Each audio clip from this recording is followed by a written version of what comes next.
말씀인 호세아 1장 10절입니다. 그러나 이스라엘 자손의 수가 바닷가의 모래같이 되어서 헤아릴 수도 없고 셀 수도 없을 것이며 전에 그들에게 이르기를 너희는 내 백성이 아니라 한 그곳에서 그들에게 이르기를 너희는 살아계신 하나님의 아들들이라 할 것이라. 호세아 선지자는 북이스라엘이 BC 722년에 아수르에 멸망하기까지 약 40여 년 동안 하나님의 계시의 말씀을 전하며 선지자로 활동하였습니다. 보엘의 아들 호세아는 그 이름 뜻이 구원으로서 이스라엘의 구원자는 바로 여호와 하나님이심을 그 이름에서부터 알려주는데요. 아니라 한 그곳에서 라는 제목으로 말씀이 주는 교훈을 함께 나누겠습니다. 하나님께서는 호세아 선지자를 불러 북이스라엘의 타락과 우상 숭배와 배교를 매우 강도 높게 질책해 하십니다. 그런데 그 심판의 메시지를 전하는 방식이 매우 특이할 뿐 아니라 호세아 선지자 입장에서는 매우 잔인한 방식이었습니다. 그것은 바로 거룩한 하나님의 종인 호세아로 음란한 여자와 결혼하는 것입니다. 그리고 그녀와의 사이에서 자녀를 낳게 하는 것입니다. 구원을 뜻하는 이름의 호세아는 음란한 여인 고멜을 맞이하여 아들을 낳았는데 그 이름은 이스르엘이었습니다. 그 이름의 뜻은 하나님께서 조금 후에 이스라엘의 피를 예후의 집에 갚으며 이스라엘 족속의 나라를 폐할 것이라 하였습니다. 하나님께서 이스라엘을 심판하사 그들을 흩으실 것을 말합니다. 고멜이 또 임신하여 이번에는 딸을 낳았는데 그 이름은 로루하마였습니다. 그 이름의 뜻은 하나님께서 다시 이스라엘 족속을 긍휼히 여겨서 용서하지 않을 것이라 하였습니다. 하나님께서 이스라엘을 긍휼히 여기지 않을 뿐 아니라 그들을 사랑하지 않는 것입니다. 사랑받지 못한 존재가 되게 하겠다는 말입니다. 그리고 고멜이 또 임신하여 아들을 낳았는데 이번에 그 이름은 로암이었습니다.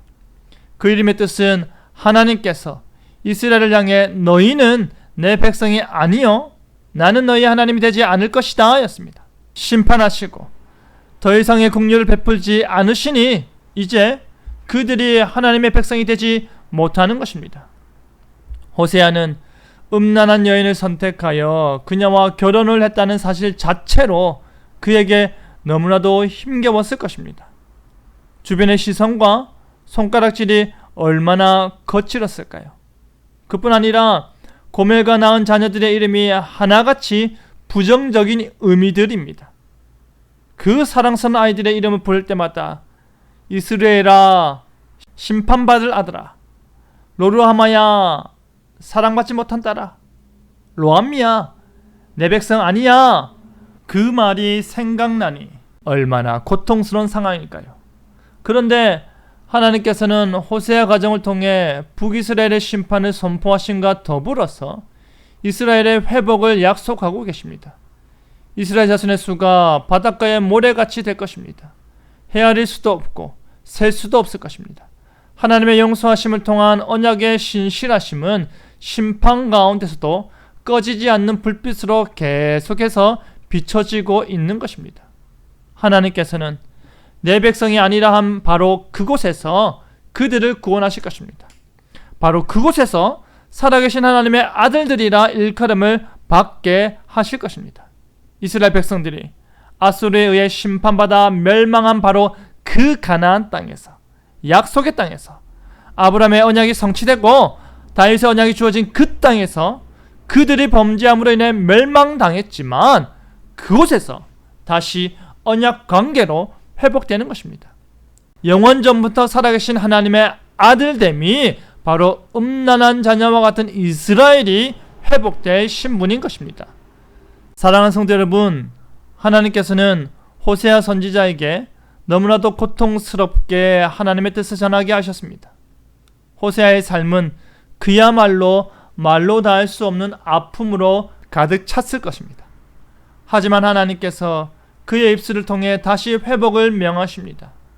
아니라 한 바로 그곳에서 맞다 하시는 것입니다.